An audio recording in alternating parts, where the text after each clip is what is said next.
Kita kembali sudah ke dalam satu perbincangan yang seru bersama Profesor Nani sore hari ini. Kita ada di studio dan kami semua di studio sudah melakukan SOP prokes pencegahan penularan COVID. Jadi mohon izin kami tidak menggunakan masker. Nah, kita kembali menyapa Profesor Nani. Selamat kembali, welcome back. Masih ada banyak pertanyaan dan keseruan yang bisa kita obrolin nih sore hari ini. Nah, ada satu yang selalu kita lakukan di dalam melakukan langkah-langkah tertentu, yaitu konsep mitigasi ya, Profesor Nani ya. Dimana kita akan mencoba untuk meminimalisasikan dampak dan analisa risiko terhadap satu bahaya. Nah, apa saja sih sebetulnya yang perlu menjadi perhatian petani pada saat melakukan penyemprotan atau aplikasi pestisida ini? Dan sebetulnya tadi kita udah sedikit ngobrol ya mengenai kaidah-kaidah di dalam 5 aturan emas, yaitu mengenai penanganan secara hati-hati. Apa sih sebenarnya yang mungkin terjadi kalau kita melakukan proses aplikasi tapi kurang hati-hati? Sebetulnya risikonya seperti apa dan bagaimana kita memitigasikan hal itu? Oke, terima kasih ya Mbak Cici. Jadi memang kehati-hatian atau menangani pestisida secara hati-hati tadi saya katakan sebagai yang pertama tadi ya. Jadi kehati-hatian dalam menangani pestisida itu ya tadi latar belakangnya karena pestisida adalah racun. Nah, kehati-hatian itu harusnya sudah dimulai ketika kita membeli. Ya, kemudian membawa pulang pestisida itu ke rumah kita gitu kalau petani. Jadi ke rumah artinya menyimpan. Karena kan pestisida sering dibeli kemudian harus disimpan dulu beberapa saat baru kemudian dipakai besoknya. Jadi penyimpanan ini penting karena banyak sekali kasus yang terjadi orang salah mengambil. Nah, jadi syaratnya itu satu harus dia ada di tempat yang terpisah dan jauh dari makanan. Nah, prakteknya saya sering melihat betul pestisida diletakkan di dapur oleh para petani, sehingga karena dapur itu ya isinya ada minyak, ada macam-macam begitu. Nah, itu tidak boleh. Jadi harus hati-hati ketika menyimpan, harus jauh, dan bagus lagi kalau kita melihat aturannya harus ada di tempat yang bisa dikunci dan tidak bisa dijangkau oleh anak-anak terutama. Karena anak-anak belum bisa membaca, anak-anak juga belum memahami ini. Jadi seperti itu. Kalau di negara berkembang yang saya tahu di Belanda itu luar biasa. Jadi dia harus ada semacam gudang sendiri, harus ada logbooknya begitu ya. Dan itu dicek oleh Departemen Pertanian gitu. Nah, di Indonesia barangkali memang belum sampai secanggih itu, tetapi yang basic harus tetap dilakukan, yaitu menyimpan pada tempat yang terpisah, tertutup atau terkunci dan tidak bisa dijangkau oleh anak-anak. Nah, itu. Kemudian setelah itu kehati-hatian yang berikutnya adalah kehati-hatian ketika menangani. Contoh salah satu aturannya adalah tidak boleh memindah wadahkan. Jadi kampanye kita beli jerigen gede nih 20, kemudian dibagi kamu 2 liter, seanu 2 liter. Nah, otomatis ketika dipindah wadah yang baru nggak ada labelnya, ya kan?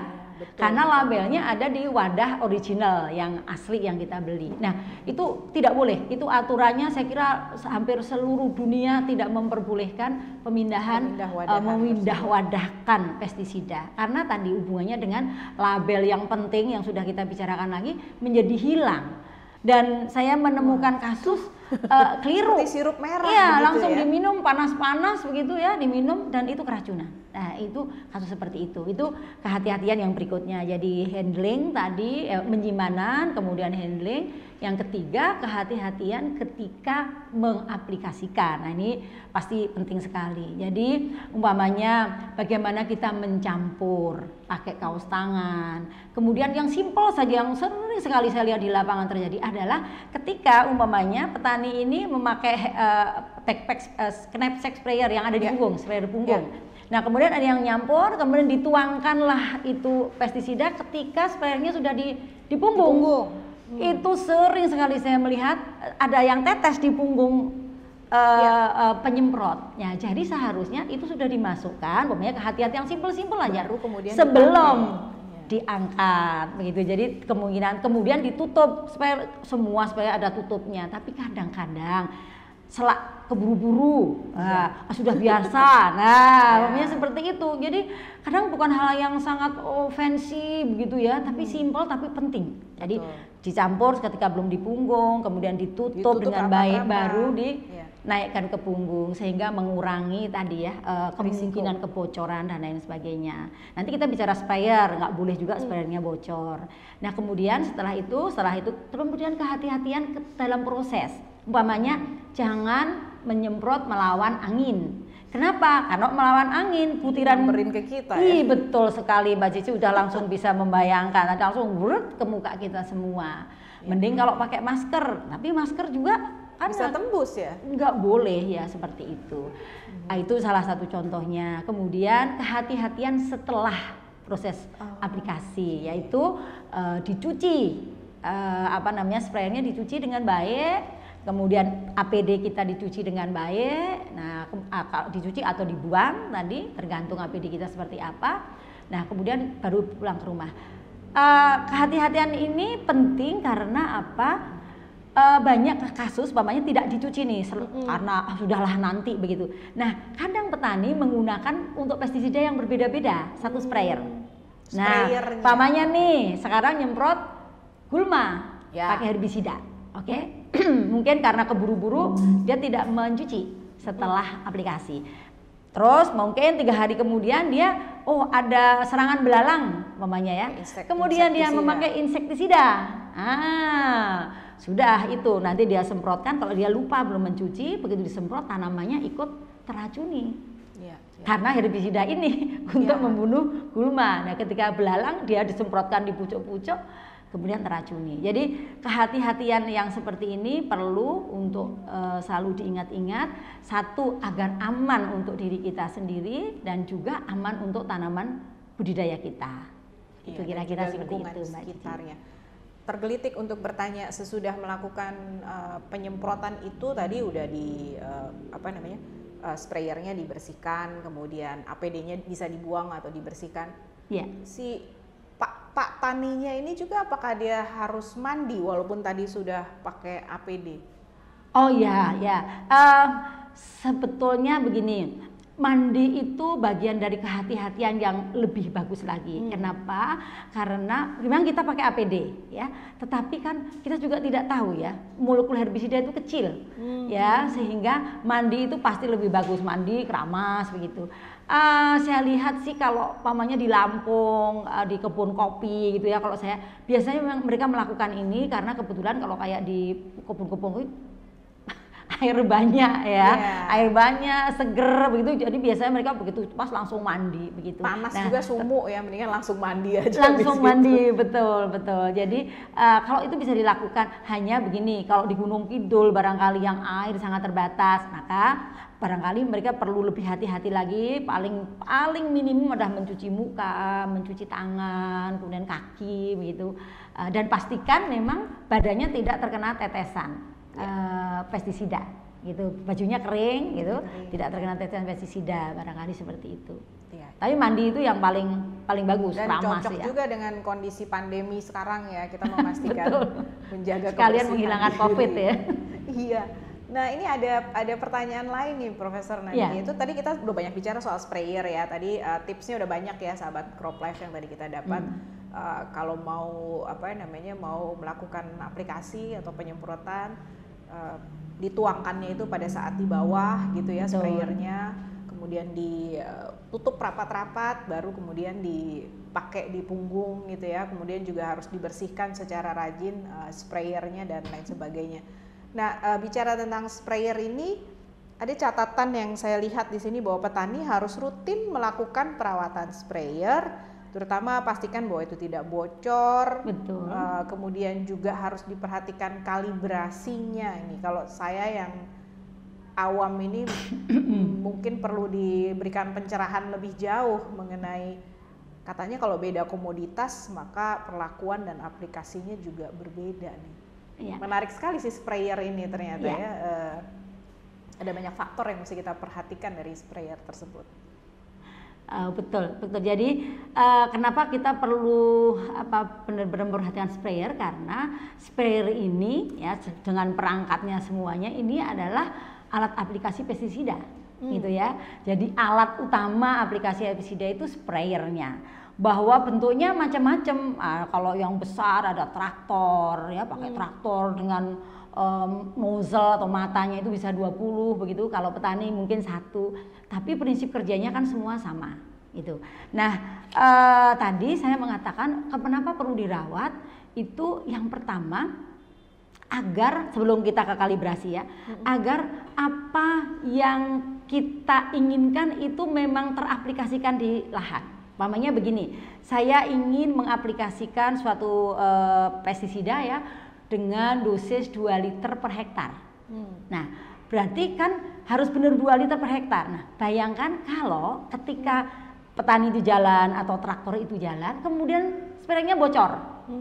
Nah, kalau bocor otomatis yang benar-benar diaplikasikan ke apakah itu ke gulma ataukah itu ke lahan yang banyak hamanya kan tidak sampai 2 liter karena sudah pada bocor gitu. Nah, kalau bocor seperti ini, satu, kita rugi karena pestisida itu tidak murah dan hanya terbuang percuma, satu rugi. Yang kedua, tidak efektif karena harusnya 2 liter pada bocor di jalan, berarti mungkin hanya 1,5 liter. Harusnya untuk mematikan OPT-nya 2 liter, 1,5 liter, tidak efektif. Sudah boros gitu ya, tidak efektif. Yang kedua, kalau pakai traktor ya bocor hanya jatuh ke tanah ya, tapi kalau petani bocor bisa mengenai badannya.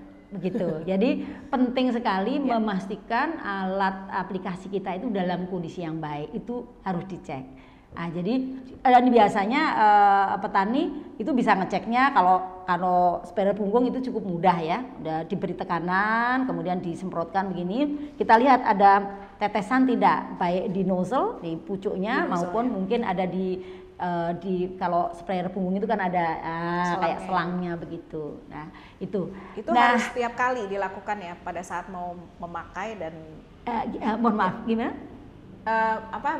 Pengecekan tersebut, diperiksa tersebut bocor atau tidak itu wajib dilakukan atau dianjurkan untuk dilakukan setiap kali akan digunakan gitu ya. Ya, jadi pengecekan itu biasanya dilakukan sebelum kita aplikasi. Nah, sekaligus pada waktu kita mengadakan tadi yang namanya kalibrasi ya. Jadi kalibrasi itu sebetulnya adalah suatu cara atau suatu proses yang kita lakukan untuk memastikan bahwa pestisida yang kita aplikasikan itu sesuai dengan petunjuk ya, konsentrasinya sesuai dengan petunjuk, dosisnya sesuai dengan petunjuk. Nah, ada beberapa cara untuk kalibrasi ini dan saya kira memang ini bagian dari edukasi penting kepada petani ya.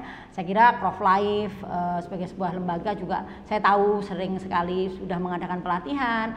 Umpamanya saya sebagai dosen, karena kami harus menyuluh ya melakukan kalibrasi, dan ada data yang saya baca bahkan di negara maju, di Amerika contohnya, hampir 50% petani, ini yang petaninya sudah cukup canggih, itu keliru melakukan kalibrasi.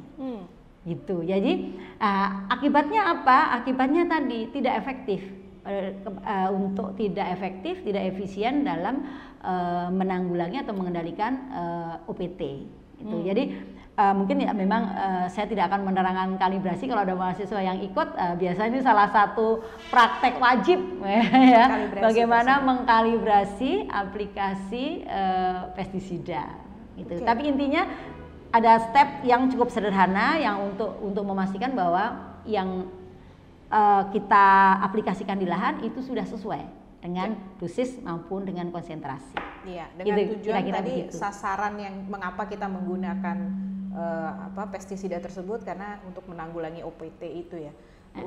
Untuk istilahnya kalibrasi tersebut dan juga dikaitkan dengan keselamatan operator, masyarakat dan lingkungan. Kebiasaan untuk mengecek tadi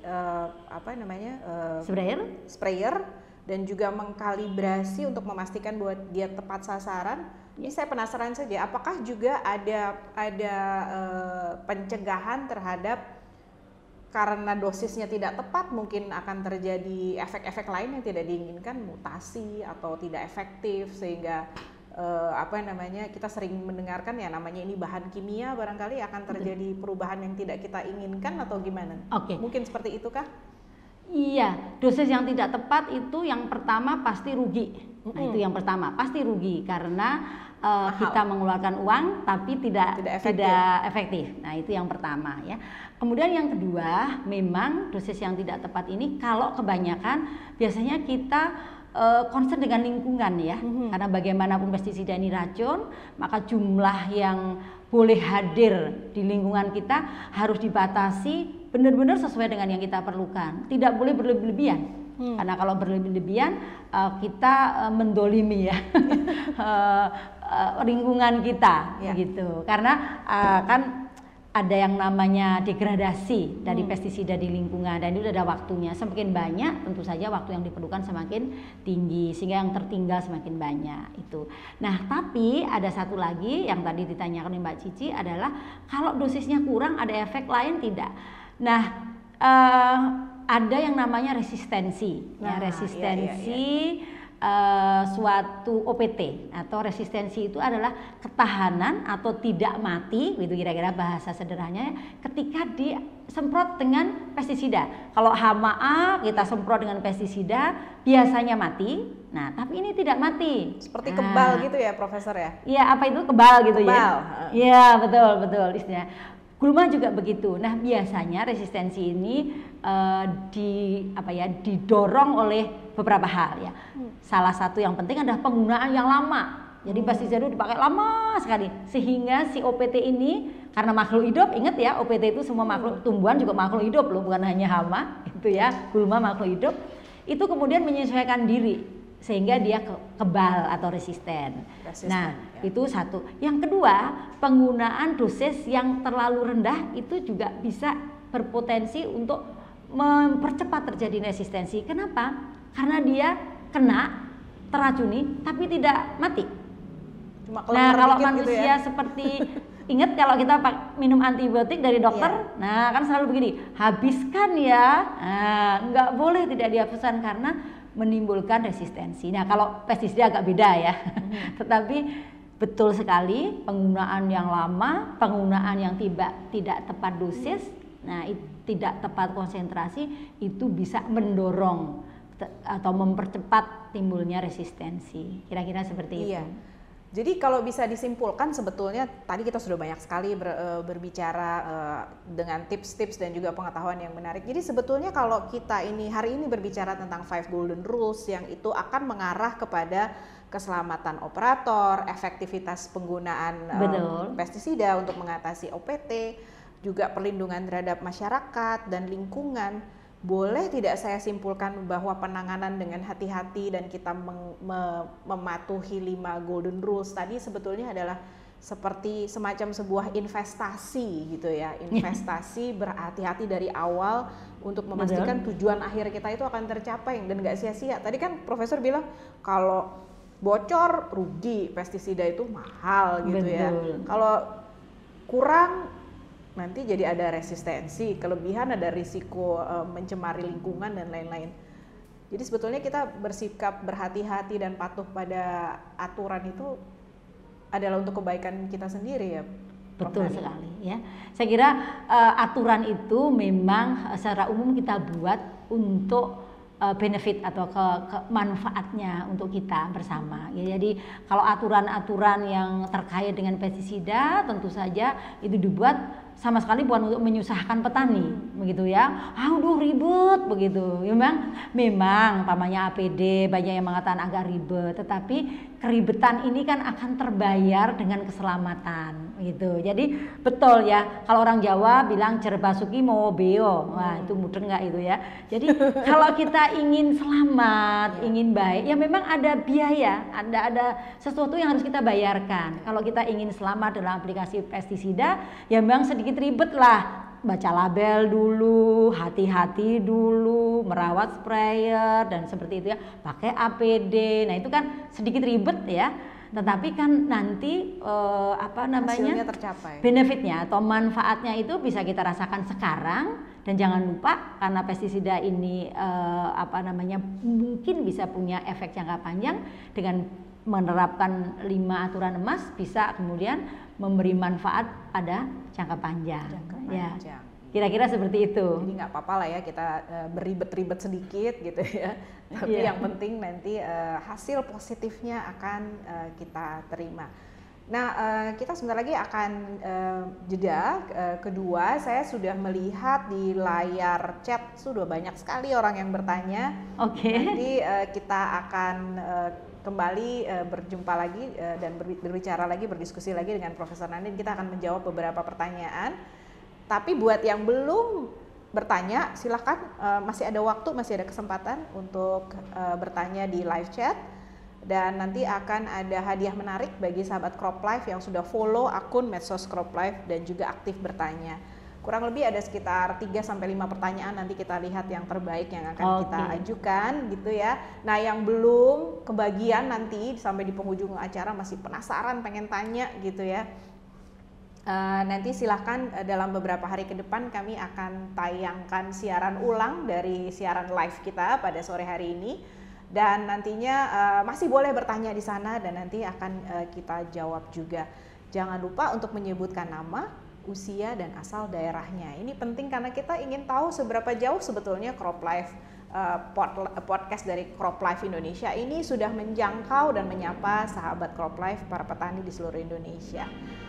Tentunya kita akan kembali lagi sesaat lagi. Saya akan halo-halo sama tim produksi yang sudah menyiapkan beberapa pertanyaan menarik. Nanti kita kembali lagi sesudah ini Profesor Nani dengan beberapa pertanyaan. Dan masih ada mungkin hal-hal lain yang bisa kita sampaikan. Sampai ketemu sebentar lagi.